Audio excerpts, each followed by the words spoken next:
चित्रकूट में भगवान श्री राम की पादुका माथे पे रखे हुए विराजमान भरत जी, भगवान श्री राम ने मिथिलाधिपति विदेहराज जनक और अयोध्या से आए हुए समस्त नर नारी, भगवान वशिष्ठ जी, विश्वामित्र जी, वामदेव जी, बड़े बड़े ऋषि मुनि विराजमान, सबसे हाथ जोड़कर कहा कि अब कहने में बहुत संकोच हो रहा है, पर अब आपको नगर पधारना चाहिए। भगवान श्री राम संकुचित हो गए ऐसा कह के, क्योंकि गुरुजनों से ऐसा कैसे निवेदन करें।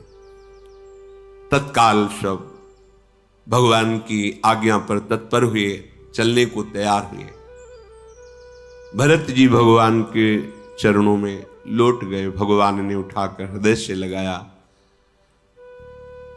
भरत जी हृदय से लगे हुए भगवान के अश्रु भरत जी का अभिषेक कर रहे हैं। मांग्यो विदा प्रणाम करी, राम लिए उरलाई, लोग उचाटे अमरपति, कुटिल कुओ शरुपाई। भरत राम जी की इस प्रेम मिलन को देखकर मिथिलावासी और अयोध्यावासी सब प्रेम मगन हो रहे हैं। किसी को एक कदम पीछे हटने की इच्छा नहीं हो रही। इसी समय देवराज इंद्र ने कठिन उच्चाटन का प्रयोग कर दिया। बड़ा अच्छा किया। अब इस समय प्रशंसनीय है, क्योंकि भगवान की आज्ञा है कि सब जाओ। अगर ये भारी उच्चाटन दैवी शक्ति के द्वारा ना होता तो सबके प्राण निकल जाते, क्योंकि अत्यंत राम प्रेम में डूबे हुए हैं, चाहे वो मिथिलावासी हो या अयोध्यावासी हो। ये संजीवनी मूरी का काम हुआ। कह रहे सो कुचाल सब का भई नीकी, अवधयास सम जीवन जी की। संजीवनी मूरी का काम उच्चाटन ने किया, प्रभु की आज्ञा पालन में सहयोग किया। 14 वर्ष बाद फिर प्रभु के दर्शन होंगे, इस आशा से सब धीरे धीरे अपने कदम मोड़ रहे हैं, बार बार मुड़कर प्रभु की तरफ देख रहे हैं। तन मन वचन सब प्रेम से युक्त है। प्रेम शिथिलता छा रही है। सबके नेत्रों से अश्रु प्रवाह हो रहा है। मुनिगण, गुरु वशिष्ठ जी, जनक जी, ये सब ऐसे महापुरुष हैं जिनका हृदय परम विशुद्ध ब्रह्म तत्व में स्थित है। विश्वामित्र जी, वशिष्ठ जी, जनक जी, वामदेव जी, ये सब ज्ञान सिद्ध महापुरुष हैं, लेकिन सबके नेत्रों में प्रेम है। ये ऐसे महापुरुष मानो ब्रह्मा की सृष्टि में निर्लेप ही पैदा हुए हैं, कहीं कोई आसक्ति नहीं। पर ये भगवान के प्रेम की महिमा है कि वशिष्ठ जी, वामदेव जी, विश्वामित्र जी, जनक जी, सबके प्रेमाश्रु चल रहे हैं। तेऊ बिलो की रघुबर भरत, प्रीति अनूप अपार, भय मगन मन तन बचन, सहित विराग विचार। ये ऐसे सिद्ध महापुरुष जो ब्रह्म तत्व में स्थित हैं, प्रेम ने इनके वैराग्य को अपहरण कर लिया और अनुराग अपना अधिकार कर लिया। इनके तन शिथिल हो रहे हैं, मन शिथिल हो रहे हैं और वचन भी शिथिल।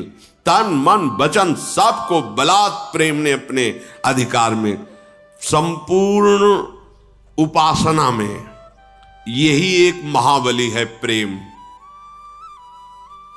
जो अजित भगवान को भी अधीन कर लेता है और भक्त को भी अधीन कर लेता है। प्रेम के अधीन होकर के अजित सर्वतंत्र स्वतंत्र प्रभु जैसा प्रेम चाहता है वैसा खेल खेलते हैं। देखो, प्रेम इतना बलवान है कि ऐसे महामहिम प्रभु को भक्त के चरण चापने के लिए विवश कर दिया, रथ हाँकने के लिए विवश कर दिया, भक्त के लिए भिक्षा मांगने के लिए।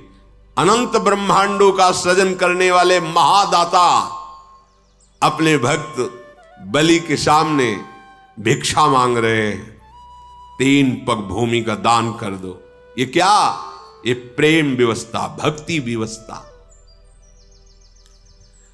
भरत जी से भेंट करके भगवान ने उनको समझाया, फिर शत्रुघ्न जी को हृदय लगाया। सेवक मंत्री भरत जी की तरफ देख रहे हैं, भरत जी ने इशारे में रुक कर दिया कि जो प्रभु की आज्ञा है तत्काल वैसा करो, अर्थात अब यहां से अवध की तरफ प्रस्थान करो। भारी दारुण दुख छा रहा है, कैसे प्रभु से नेत्र हटाएं? ये हृदय में वो प्रीति नहीं है, इसलिए उस स्थिति को हम अपनी भावना में, जिसे लौकिक शब्दों में कल्पना कहते हैं, हम कल्पना भी नहीं कर सकते उस समय कैसा हो रहा होगा उन प्रेमी जिनके प्राण, जिनके जीवन, जिनकी आत्मा, जिनके सर्वस्व प्रभु हैं। 14 वर्ष तक अब इनको देख नहीं पाएंगे और अब इनसे दूर जा रहे हैं। बिछुरत एक प्राण हरिले ही। 12 वर्ष अब लौट पड़ते हैं, प्रभु के चरणों में वंदना करते हैं। भगवान सबकी तरफ करुणा से देख रहे हैं। भरत जी, शत्रुघ्न जी, जो चित्रकूट के ऋषि मुनि, उनको प्रणाम करके, उनकी विनती करके चले।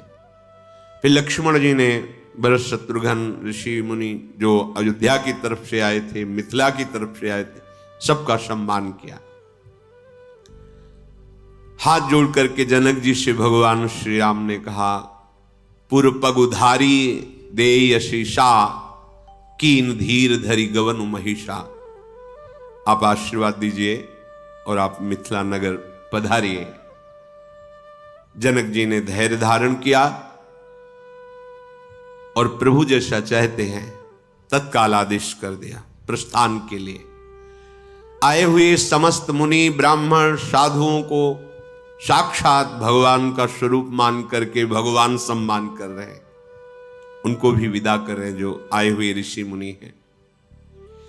श्री राम जी, लखन जी सुनैना जी के पास गए, सिया जी की माता के पास, उनके चरणों की वंदना की और कहा सुखपूर्वक जाइए, निश्चिंत रहना।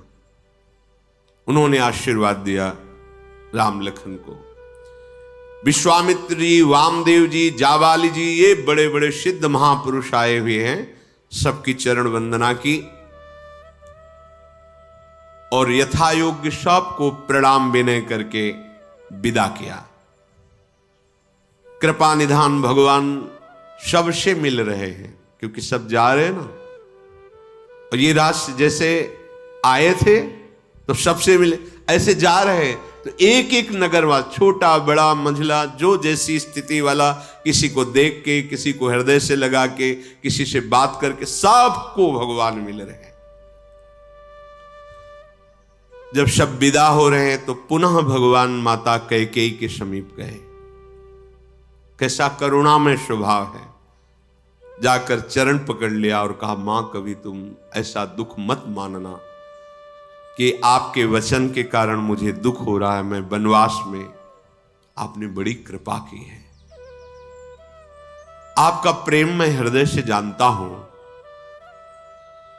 कैकेयी जी की आंखों से अश्रु बह रहे। प्रभु कह रहे हैं आप बिल्कुल दुखी मत होना। और इसमें सच्ची बात है, जो माता कैकेयी ने कार्य किया वो कोई माता नहीं कर सकती थी। अपयश लिया, सब कोई निंदा किया, सब सह गई, पर अपने राम की इच्छा को नहीं मिटा। ये आंतरिक बात, राम की इच्छा का अनुमोदन किया, महाराज से बिछुड़ गई, वैधव्य प्राप्त हुआ, सब उनकी निंदा की, लेकिन मेरे राम की इच्छा की पूर्ति हो इसलिए सभी हुआ। दूसरा कोई नहीं कर सकता था। माता कौशल्या जी भी ऐसा नहीं कर सकती थी, नहीं कर सकती। महाराज ने तो प्राण ही त्याग दिए, ये सब सहा, लेकिन अपने प्राण प्यारे राम की इच्छा का अनुमोदन किया। ये भगवत इच्छा है। कैकेयी जी सब सहती रही, लेकिन प्रभु की इच्छा का पालन। ये बाहरी नहीं जानेंगे। बाहरी तो पहला शब्द कैकेयी जी का क्या निकला था? ए घर फोड़ी, अगर दोबारा जवान बोली तो तेरी जवान काट देंगी। तू जानती है मेरे राम कौन है? बस ये भगवत इच्छा ने कार्य किया है। इसीलिए कैकेयी जी के चरण पकड़कर कहा, मां आप कभी संकोच मत करना, ऐसा दुख मत मानना, ये मेरी इच्छा से है। आप कितना हमसे प्रेम करती हैं ये मैं जानता हूं। स्वयं पालकी में विराजमान करके कैकेयी जी की चरण वंदना करके प्रभु उनको भेज रहे हैं। सच्ची बात है, सच्ची बात है। ये भगवान की ही इच्छा के अनुमोदन में माता कैकेयी कहीं पूरे चरित्र में, और भी वाल्मीकि रामायण का भगवत कृपा से बचपन में स्वाध्याय किया था। महायुद्ध में कोई साथ नहीं जा रहा। देवासुर संग्राम में अवधपति को देवराज इंद्र ने बुलाया था अपनी रक्षा के लिए। कैकेयी जी साथ गई थी। जिन महाराज को इतना प्राणों से प्यार करती है कि उन्होंने अपने शरीर की परवाह नहीं की। रथ की देखा धुरी टूट रही है, पहिया निकल जाएगा, युद्ध में हार हो जाएगी, अपने हाथ को लगा दिया। तभी तो देख के कहा था कि जो वरदान मांगो। तो उनका आप हमारे प्राणपति से ज्यादा वरदान क्या हो सकता है? नहीं मांगो, जब कभी होगा तो हम आपको बताएंगे। क्या आपसे वरदान मांगो? इतना जो दशरथ जी को प्यार करती है कि युद्ध भूमि में भी साथ नहीं छोड़ती हैं, अपने प्राणों की बाजी लगा देती हैं। और दशरथ जी अपने प्राण त्याग रहे हैं और उनके खिलाफ वो कि राम बन जाएंगे ही, वो पैर पकड़ के कह रहे हैं कि मान जा, राम गुरु भवन में रह जाएंगे, भरत राजा हो जाएंगे, पर क्यों मेरे प्राण ले रही? इतना राम जी का अत्यंत गूढ़ प्रेम कैकेयी जी के हृदय में विराजमान है, जिसको बाहरी व्यवहार से नहीं जाना जा सकता। कैकेयी जी निष्ठुर नहीं है, कठोर नहीं है, निंदनीय नहीं है। ये हम यहां की छाती की बात कह रहे हैं। जैसे एक दिन कर कमल दबा रही थी महालक्ष्मी जी, देखा भगवान की अत्यंत सुकोमल भुजाएं, अजान बाहु, बहुत ही कोमल सुकोमल। क्या इन भुजाओं में बल भी है? ऐसे विनोद में प्रिया है उनकी। भगवान मुस्कुराए, देखना चाहते हो? वो मुस्कुरा दिए। अब इन भुजाओं से कौन बैर करे? प्रभु की भुजाओं से कौन? जिनके सेवक अतुलित बलधामम हैं, उनसे बैर कौन करे? तो उन्हीं के समान केवल वही है, दूसरा तो है नहीं। तो अपने प्राण प्रिय पार्षद को कहा कि अब तुम्हें हमारे बैर पक्ष को स्वीकार करना होगा, क्योंकि हमसे तुम युद्ध करोगे और ये बल विक्रम ये देखेंगी। अब कहीं एक बार जय श्री राम बोला हो जय विजय ने, तो बताओ यहां रावण कुंभकर्ण बन के। ये निजी पार्षद है, अगर आज्ञा कर दी कि हमारी छाती पे घूंसा मारो तो 1 सेकंड नहीं लगेगा, क्योंकि ये हाथ भी उन्हीं का है, छाती भी उन्हीं की। जैसी आज्ञा करो। जैसे भीष्म जी निजी हैं, प्राण प्रिय हैं, तान तान के बाण भगवान को मार। तुम्हारी इच्छा है ना, तुम्हारी इच्छा का अनुमोदन करके हम शत्रु पक्ष में खड़े होके आपको बाणों से बेधेंगे। आपकी इच्छा का अनुमोदन होगा, मेरी इच्छा का नहीं। जय विजय स्वरूप रावण कुंभकर्ण, अंतिम समय तक उसके मुख से यही निकला, कहां राम रन हतोपचारी, कहां है राम? जा रहा है पर कहां है राम? मैं ललकार करके युद्ध में उनको परास्त करूंगा। खोपड़ी कट चुकी है, वो खोपड़ी बोल रहे। ये निजी जन है, ये भगवत स्वरूप है लीला संपादन के लिए। पर इतना समर्पण कैकेयी जी का कोई नहीं समझ सकता। यही लगेगा कैकेयी जी स्वार्थ बुद्धि से युक्त। नहीं भाई, कैकेयी जी महान प्रेमी है, जो अपने प्रेम का बलिदान करके अपने प्रीतम प्राण प्यारे राम की इच्छा का अनुमोदन कर रही। अपने प्राण प्रिय पति का वियोग, संपूर्ण अयोध्या वासियों का वियोग, उनकी निंदा, जगत की निंदा सब सहकर राम के अनुकूल चली, क्योंकि राम का संकल्प था धर्म संस्थापनार्थाय संभवामि युगे युगे। मैं जब अवतार लेता हूं तो दुष्टों का विनाश करता हूं। यदा यदा हि धर्मस्य ग्लानिर्भवति भारत अभ्युत्थानम धर्मस्य तदात्मानं सृजाम्यहं परित्राणाय साधूनां विनाशाय च दुष्कृताम। ये कैसे दुष्कृति का विनाश होता? अयोध्यापति बनने पर नहीं, एक एक ऋषि अपने प्राणों की आहुति देकर प्रभु के लिए जंगल में तप कर रहे हैं। हर ऋषि के आश्रम जाकर सुख प्रदान कर रहे हैं, घोर निशाचर का वध करके जगत मंगल कर रहे हैं। ये कैसे होगा? जब वनवास होगा, वनवास होगा तो कैसे होगा? कौन है जो इतना सह सकता है? तब चुना भगवान ने कैकेयी माता को। कैकेयी माता सह सकती है। महाराज को इतना प्राण से अधिक प्यार करते हैं और महाराज भी विलाप कर रहे हैं कि तू क्यों मार रही है, मेरे प्राण निकल जाएंगे। आपके प्राण निकल जाए तो ठीक, लेकिन मेरे प्राणों के प्राण और आपके प्राणों के प्राण राम की इच्छा के विरुद्ध मैं नहीं बोलूंगी। ये है। अब आंतरिक भाव न समझने के कारण तभी भगवान ने कहा, पीछे आया, जिन्होंने साधु सभा का सेवन नहीं किया है, ऋषि मुनियों का सेवन नहीं किया, वही माता कैकेयी को दोष लगाएंगे। ऐसा प्रभु के श्रीमुख से पीछे सत्संग में निकला था। कैकेयी जी की वंदना करके उनको पालकी में बिठाकर विदा किया। श्री सीता जी अपने नैहर मिथिला की तरफ से जितने भी जन आए थे सबसे मिलकर के उनको विदा किया। फिर कौशल्या जी, सुमित्रा जी, कैकेयी जी इनके चरणों में पड़ी। सबने आशीर्वाद प्रदान किया सिया जी को। माताओं ने आश्वासन दिया, सदैव सुखी रहोगी, सौभाग्यवती रहोगी। फिर कुछ दूर तक दोनों भाई और सियाजू विदा करने अवधवासियों को। महाराज जनक भी साथ ही। जो अयोध्या के पशु हैं, जैसे हाथी, घोड़े, बैलगाड़ी भी आई हुई थी कुछ सामान लिए हुए, पुराओ, तो वो बार बार मुड़ जाते हैं और मुड़ मुड़ कर राम जी की तरफ देखते, फिर जोर से हिनहिनाते हैं, फिर वो आगे फिर मुड़ जाते हैं।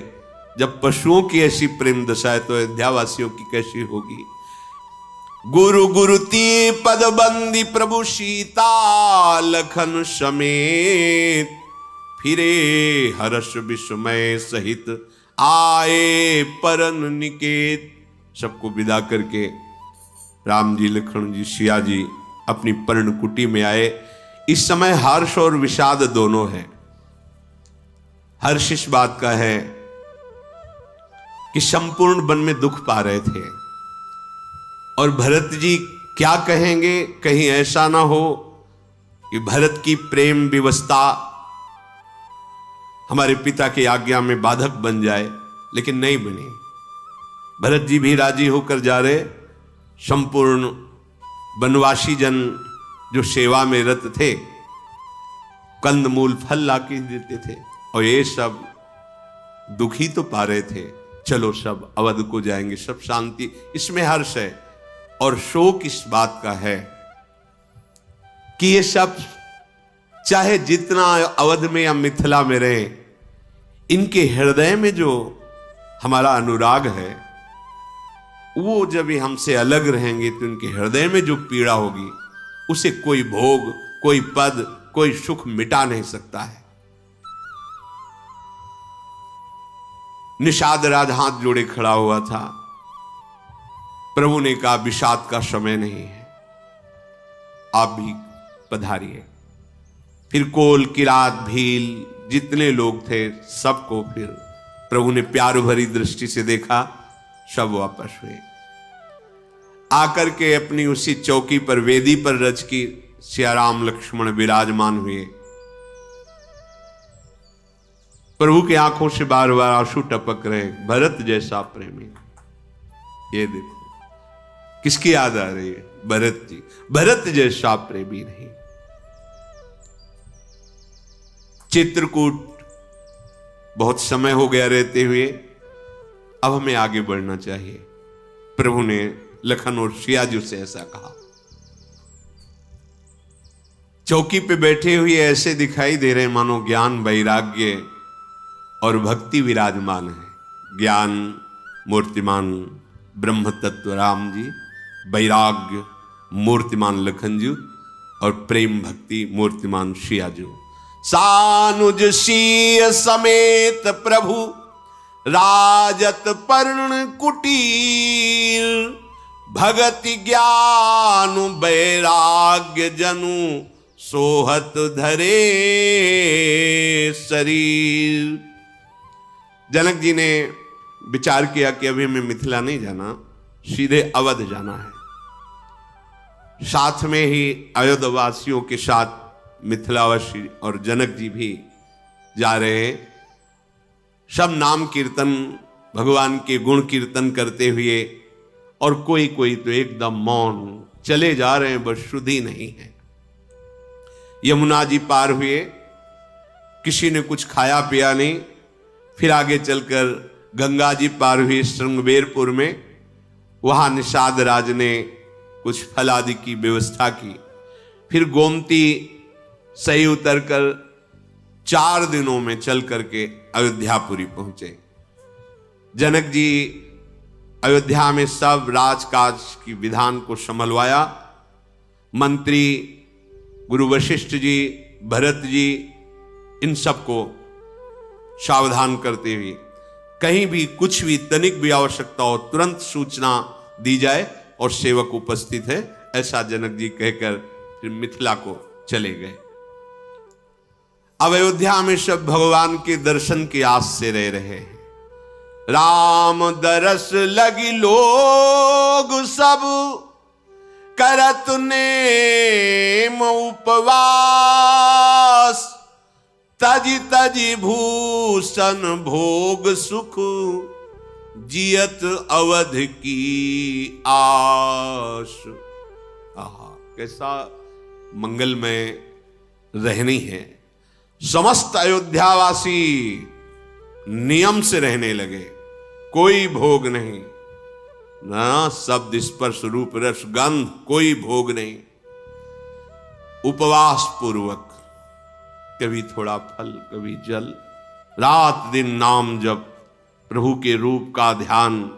कोई भी भूषण वसन भोग सुख कोई अयोध्यावासी स्वीकार नहीं कर रहे, बस जी रहे हैं तो अवधि की आशा में कि 14 वर्ष बाद प्रभु आएंगे। यही है जीने का ढंग प्रभु प्राप्ति के उपासक का। बस आस लगी है कब कृपा करेंगे प्रिया प्रीतम गलबैया देकर हमारे मानस पटल पर विचरेंगे, कब हम देखेंगे हृदय रूपी निकुंज में हमारे लाडली लाल विहार कर रहे हैं।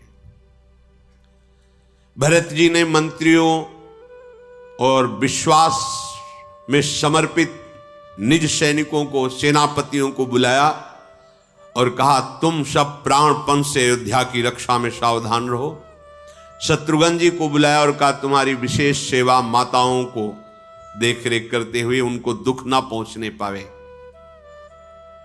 ब्राह्मणों को बुलाया और कहा, कभी भी सेवा में सकुचाना नहीं, जब कोई भी सेवा की आज्ञा हो तुरंत आज्ञा करना।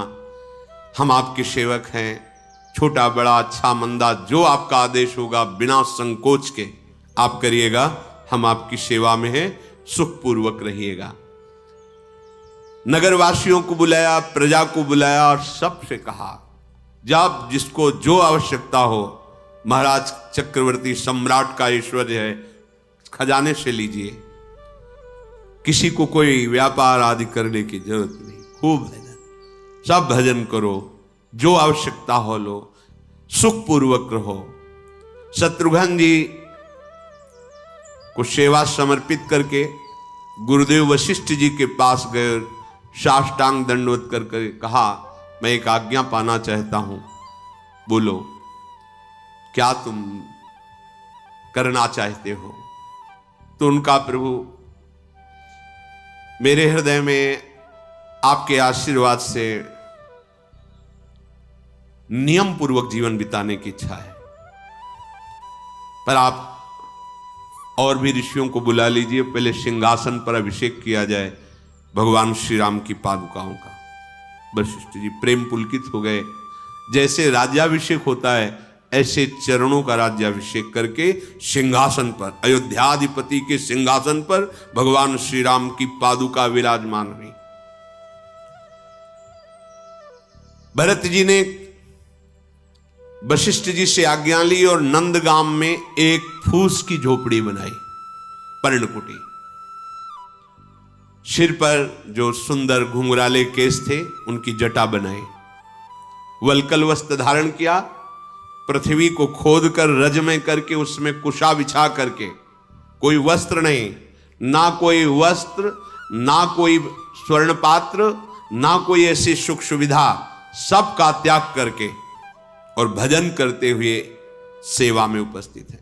भूषण बसन भोग सुख भूरी, मन तनु बचन तजे तिन तूरी। अवध राजु सुर राजु सिहाई, दशरथ धनु सुनी धन दुल जाई। तेहि पुर बसत भरत बीनु रागा, चंचरीक जिमी चंपक बागा। रमा बिलासु राम अनुरागी, तजत बमन जिमी जन बड़ भागी। राम प्रेम भाजन भरतु, बड़े न यही करतूती। चातक हंस सराहियत, टेक विवेक विभूति। भरत जी सब राज सुखों का त्याग कर दिया, जमीन खोदकर रच करके कुशा बिछाकर, कुशासन, उस पे शयन करना, कोई आभूषण नहीं, कोई सुखद वस्त्र नहीं। जब तक प्रभु के दर्शन नहीं होंगे तब तक समस्त भोग सुखों का त्याग कर दिया। हमने तो संतों से सुना कि गाय को जौ पवाई जाती, जो जौ निकलती गोबर में, उसको उबाल करके फिर भरत जी पाते थे। देखो ये अयोध्याधिपति महाराज का वैभव है जिसे देखकर इंद्र भी ललचा जाए। कोई ये अलंकारमयी बात नहीं, जिनके पुत्र भगवान बने उनका ऐश्वर्य ऐसा तो होगा ही कि इंद्र देख के ललचा जाए। दशरथ जी के यहां इतना स्वर्ण रिद्धियां सिद्धियां हैं कि कुबेर भी लजाते हैं, पर ऐसी अयोध्यापुरी में भरत जी ऐसे निवास कर रहे हैं, धन्य है। जैसे चंपा के बाग में भौरा, भौरा चंपे पे, जो भगवान के भक्त होते हैं वो इस माया के विलास को, इस लक्ष्मी के भोग ऐश्वर्य को बमन की भांति त्याग देते हैं। फिर भरत जी तो स्वयं भगवान के प्रेम स्वरूप हैं, इनके लिए कोई आश्चर्य की बात नहीं है। जब एक चातक पक्षी निभा सकता है तो फिर भरत जी तो महाप्रेमी हैं। अब भरत जी का शरीर दिन दिन दुबला हो रहा है, क्योंकि कोई भी स्वास्थ्यवर्धक वस्तु, घृत, दुग्ध, मेवा, मिष्ठान सब त्याग, पर मुख की कांति दिव्य हो रही है। हृदय में भगवत प्रेम नित्य नूतन बढ़ रहा है, मन में बहुत प्रसन्नता होती जा रही है, शरीर बहुत कृश होता जा रहा है। भरत जी की रहनी, भरत जी की करनी, भक्ति, वैराग्य, निर्मल गुण, ये कोई वर्णन नहीं कर सकता। स्वयं सरस्वती जी की भी सामर्थ्य नहीं कि वर्णन कर सके। वे नित्य प्रति प्रभु की पादुका का पूजन करते हैं, हृदय में अपार प्रेम है और पादुका जी की आज्ञा मांग करके अवध की रक्षा करते हैं, स्वयं कष्ट पूर्वक जीवन व्यतीत कर रहे हैं। नित पूजत प्रभु पावरी, पीति न हृदय समात, मांगी मांगी आयसु करत, राजकाज बहुभांति। ऐसा नहीं है कि शरीर दुबला हो गया तो कोई कार्य नहीं, पूरा राजकाज संभाल रहे हैं। सिंहासन में पादुका जी सेवक की भांति आज्ञा पा, कोई भी कार्य करना तो पहले पादुका जी को निवेदन किया, मानो आज्ञा मिल गई, फिर कार्य किया। हर समय भरत जी की कैसी स्थिति है, यही भगवत प्रेम जिसके हृदय में प्रकाशित होता है यही स्थिति कर देता है। पुलक गात हिय सिय रघुबीरू, जीह नाम जप लोचन नीरू।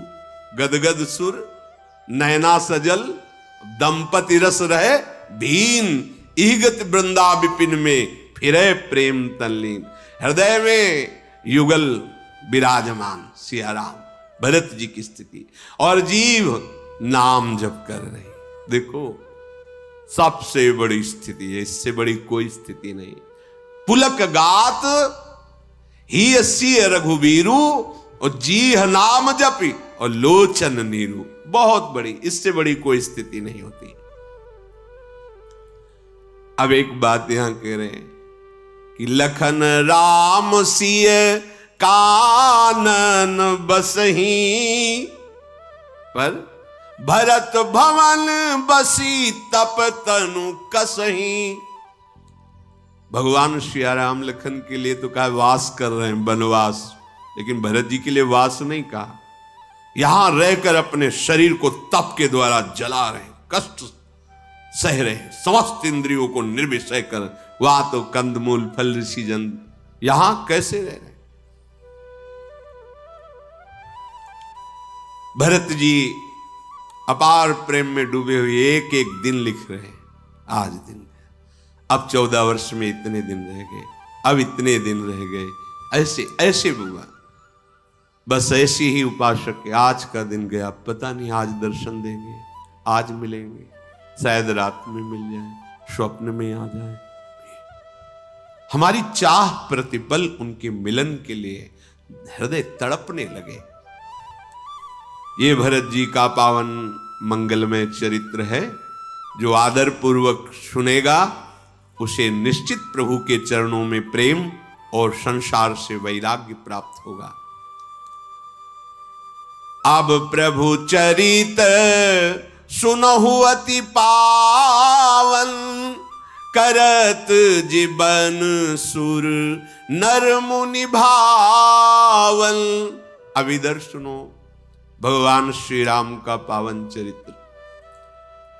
एक स्फटिक शिला बहुत सुंदर श्वेत, आज उस पर सियाजू विराजमान है। प्रभु के हृदय में बड़ा प्रेम उमड़ा। चित्रकूट के सुंदर सुंदर पुष्प और कलियां स्वयं प्रभु श्री राम चयन किए और अपने हाथ से माला गुथी, बाजूबंद बनाए प्रभु श्री राम ने।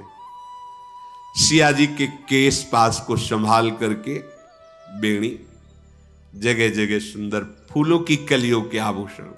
प्रभु श्री राम गंभीरता की मूर्ति, ये तो बड़ी कृपा की कि प्रकाशित कर दिया।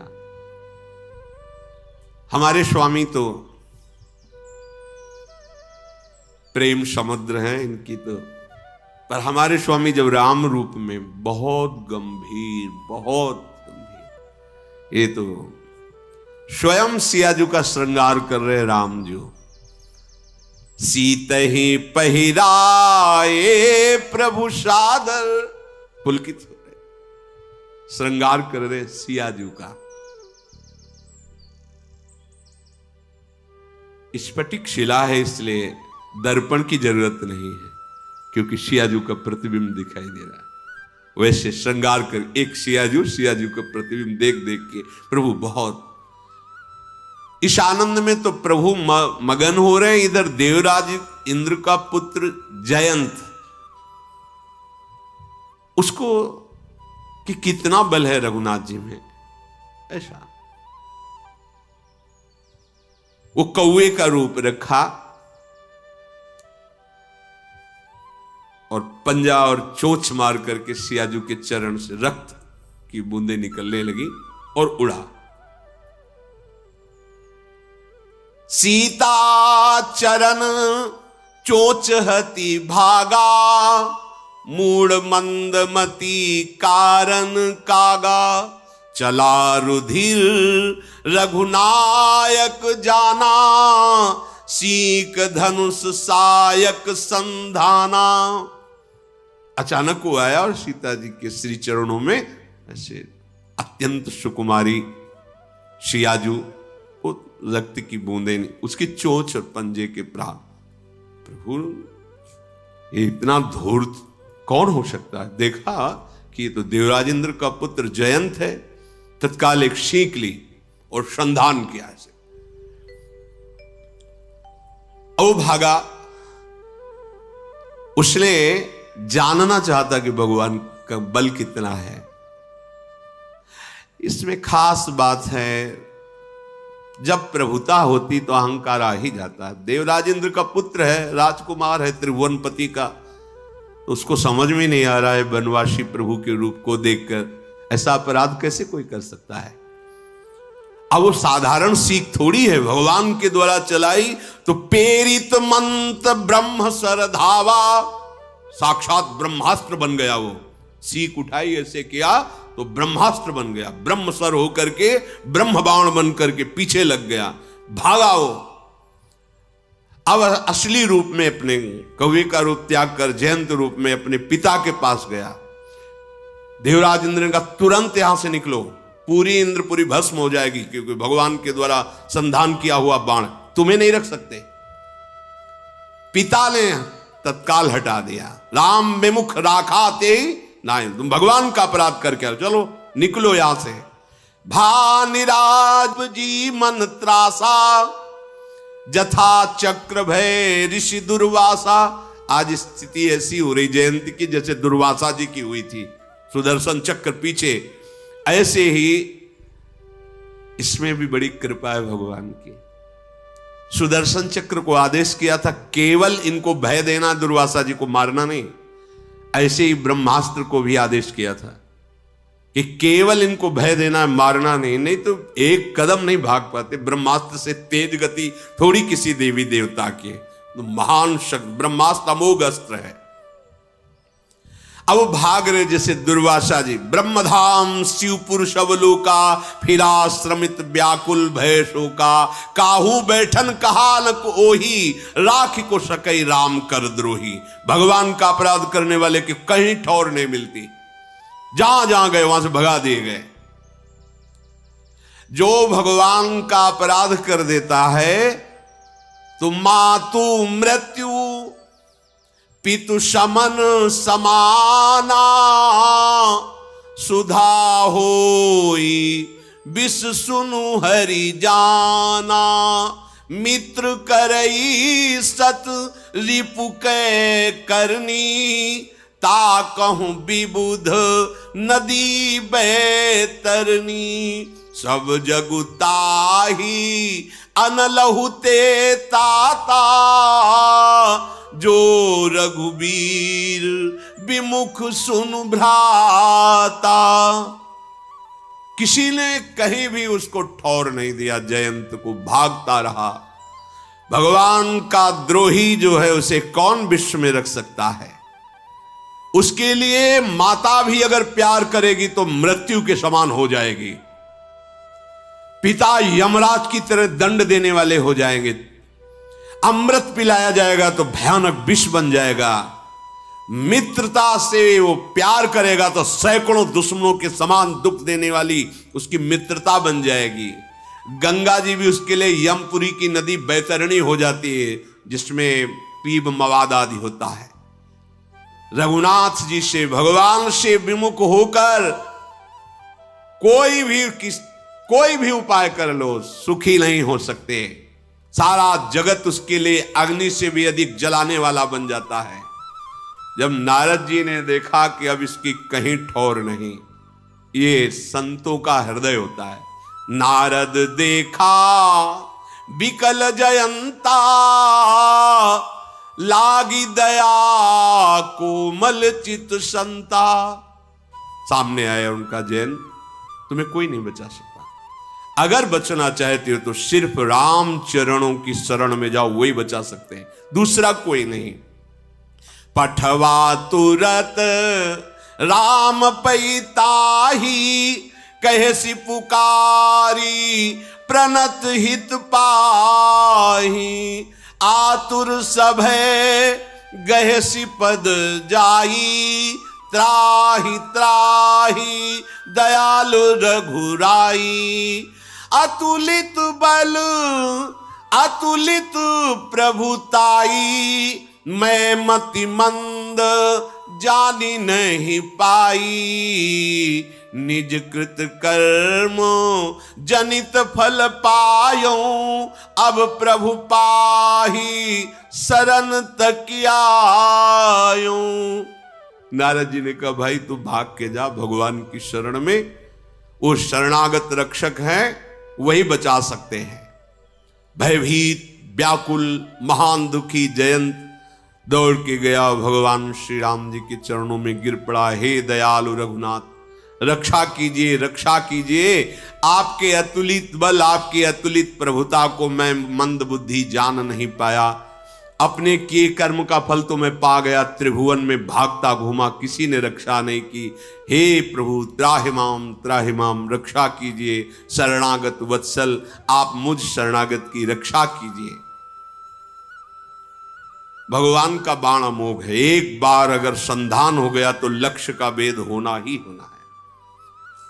भगवान ने कहा बाण तो व्यर्थ नहीं जाएगा, पर तुम्हारी भी दृष्टि एक नहीं है, बिलग देखा, अब एक दृष्टि वाले बनो। तो सुनी कृपालु अति आरत बानी, एक नयन करी तजा भवानी। एक आंख फोड़ दी बाण से, मारा नहीं जा, अब एक आंख वाले बनो। एको ब्रह्म द्वितीयो नास्ति, तुम्हारा ये जो भ्रम है, देखो भगवान इसमें भी कृपा की, भ्रम का नाम द्वैत दृष्टि का नाश कर दिया। अब द्वैत दृष्टि, एक दृष्टि, जित देखो तित श्याममयी राममयी, अब तुम्हें भ्रम नहीं रहेगा, जाओ कृपा कर दी। एक नयन करी तजा भवानी, कीन मोह बस द्रोह, यद्यपि तेहि कर बध उचित, प्रभु छाड़्यो करी छोह, को कृपालु रघुवीर सम। यद्यपि बड़ा अपराध किया था, जानकी जी के चरणों में कष्ट पहुंचाना है, तो यद्यपि बध ही उचित था, पर भगवान जैसा करुणा समुद्र कौन है। भगवान ने कहा जाओ अब निर्भय हो जाओ। प्रभु ने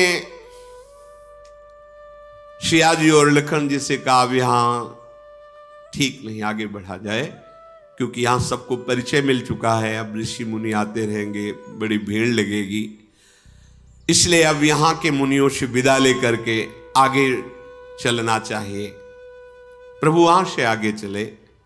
अत्रि मुनि जी को पता चला कि प्रभु चित्रकूट से आगे, तो दौड़ते हुए आए, पुलकित शरीर हो रहा, देखा कि अत्रि मुनि, भगवान प्रणाम किए, अत्रि जी ने उठाकर हृदय से लगाया और प्रभु श्री राम लखन सिया जी को अपनी कुटिया पे लाए, आश्रम पे लाए।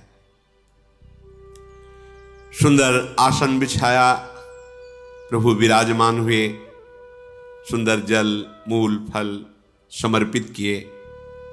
प्रभु आसन आसीन भरी, लोचन शोभा देखी, मुनिवर परम प्रवीण, जोरी पानी स्तुति करत।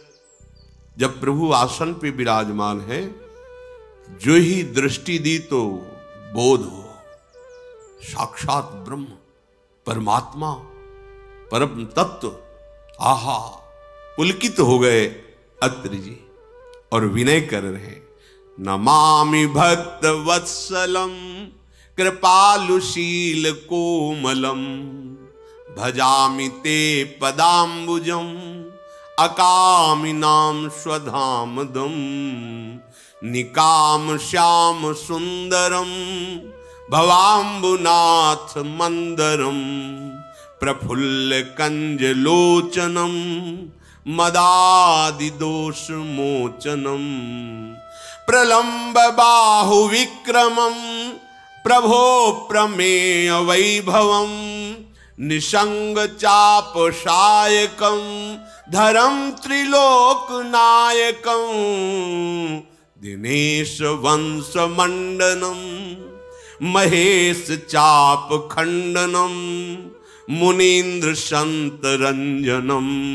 सुरारि वृंद भंजनम मनोज वैरि वंदितम अजादि देव सेवितम विशुद्ध बोध विग्रहम समस्त दूषणापहम नमामि इंदिरापतिम सुखाकरम सतां गतिम भजे सशक्ति सानुजम सचीपति प्रियानुजम त्वदंघि मूलये नरा भजन्ति हीन मत्सरा पतन्ति नो भवार्णवे वितर्क वीचि संकुले विविक्त वासिनः सदा भजन्ति मुक्तये मुदा निरस्य इंद्रियादिकं प्रयान्ति ते गतिं स्वकं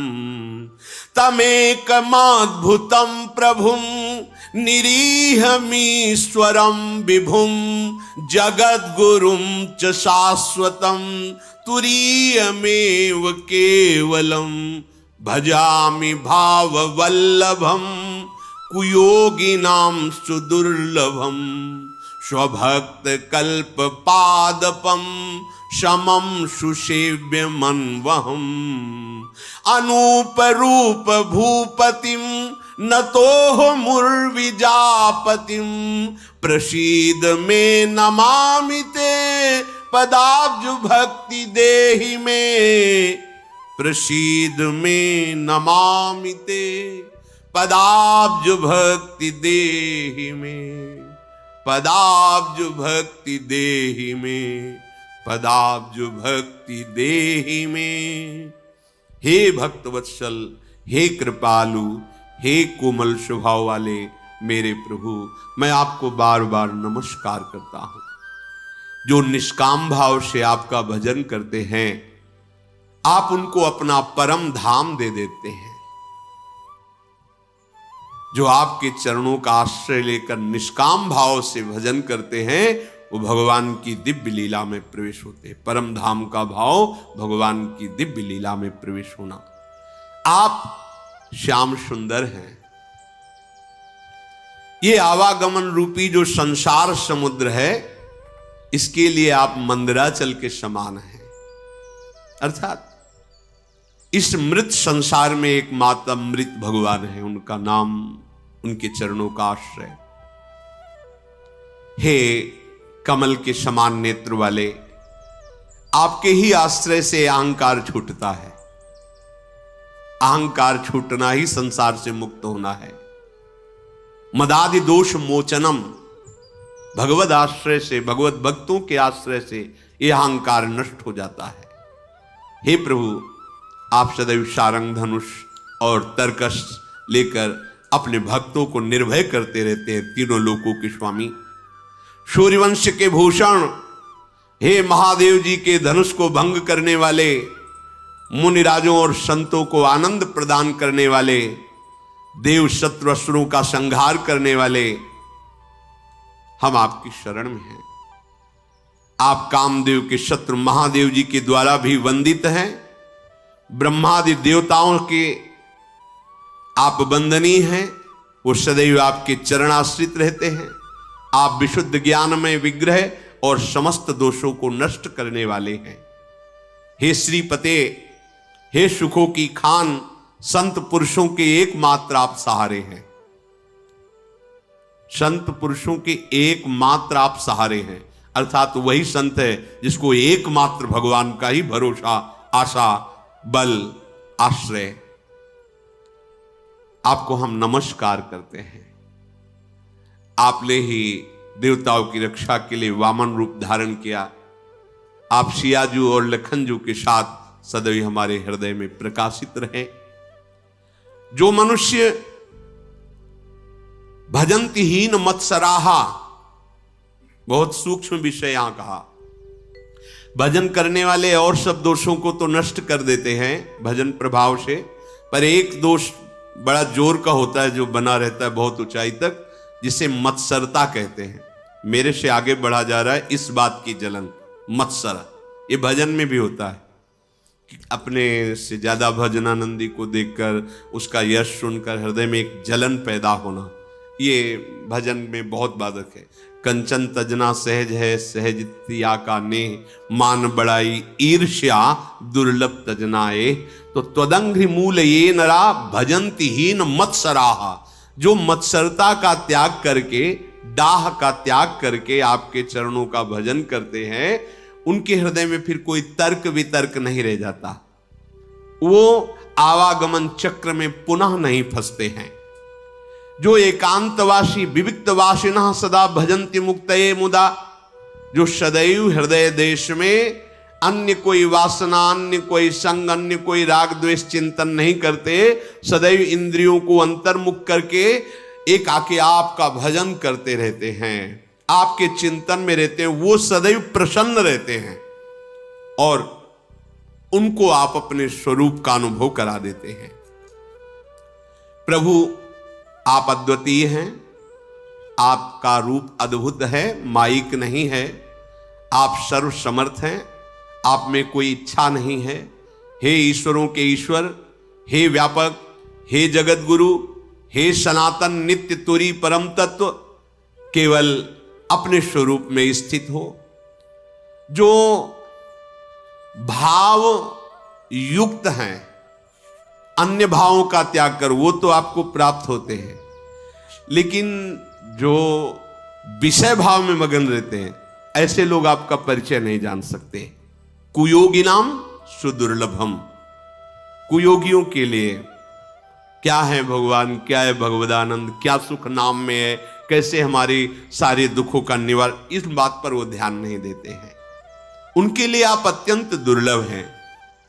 और जो आपके चरणों का आश्रय ले लेते हैं, तो आपके चरण उनके लिए कल्पतरु हैं, अर्थात उनकी समस्त चाही हुई कामनाओं को पूर्ण करने वाले। प्रभु श्री कृष्ण के लिए भी श्रीमद् भागवत प्रणत कामदम पद्मजार्चितम, जो आपके चरणों का आश्रय ले लिए, उनकी सारी कामनाएं पूर्ण आपके चरण कर देते हैं। आप सम हैं, सुखपूर्वक जीवन आनंद में वही व्यतीत करता है जो निरंतर आपका भजन करता है। इसलिए मैं निरंतर आपका भजन करूं। हे अनुपम, हे पृथ्वी के स्वामी, हे सियाजू के नाथ, मैं आपको प्रणाम करता हूं।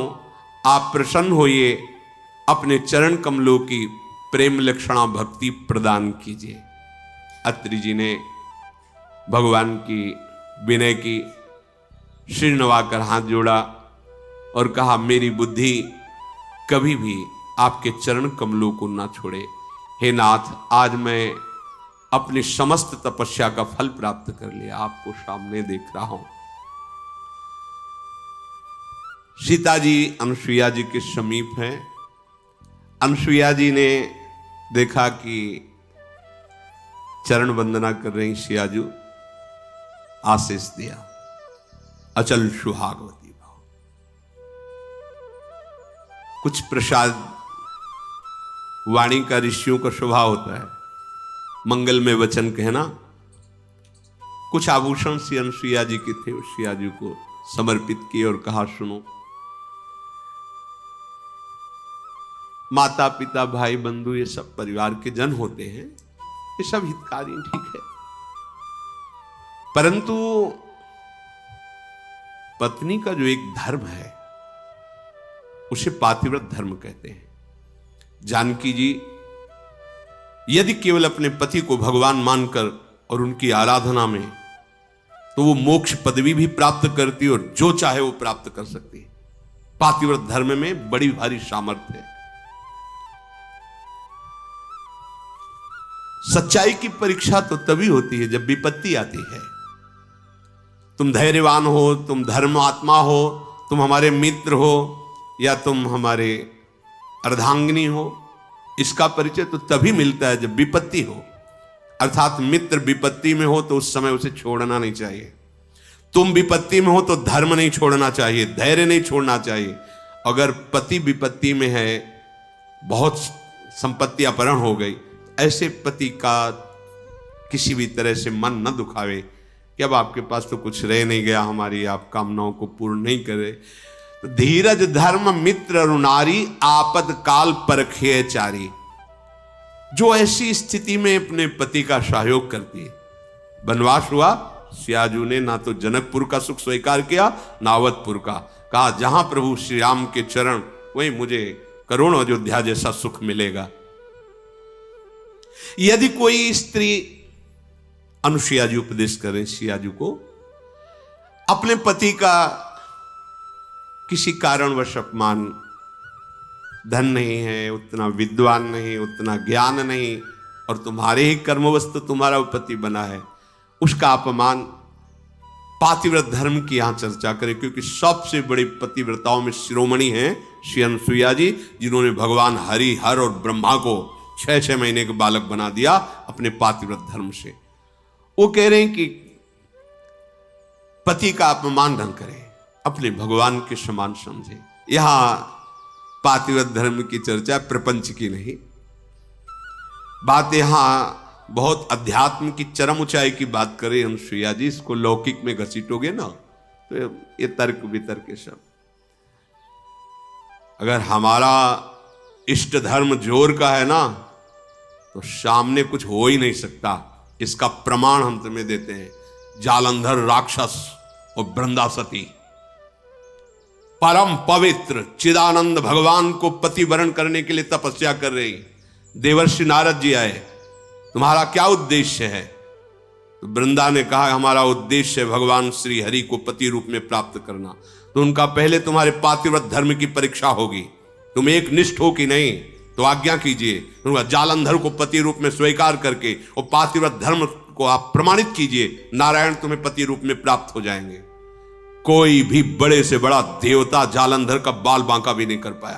क्यों? क्योंकि सती अपने सतीत्व में सब देवताओं ने विनय की कि वैसे आराधना तो आप ही को पति रूप में प्राप्त करने की थी।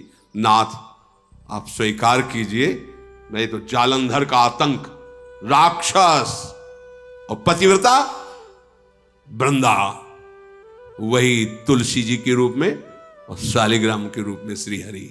आज भी उनको ब्याह किया जाता है, पूजन किया जाता है, तुलसी जी चढ़ाई जाती। जब हम किसी को इष्ट मान लेते हैं तो उसमें दोष दृष्टि नहीं होती, और जब हमें प्यार होता है ना तो उसका दोष भी गुण ही नजर आता है। और सच्ची बात है कि सबके हृदय में भगवान बैठे। यदि हमारी निष्ठा है तो तुम हिल नहीं सकते, हमारी निष्ठा के विपरीत नहीं चल सकते। जब भगवान नहीं चल पाते तो तुम तो इंसान हो।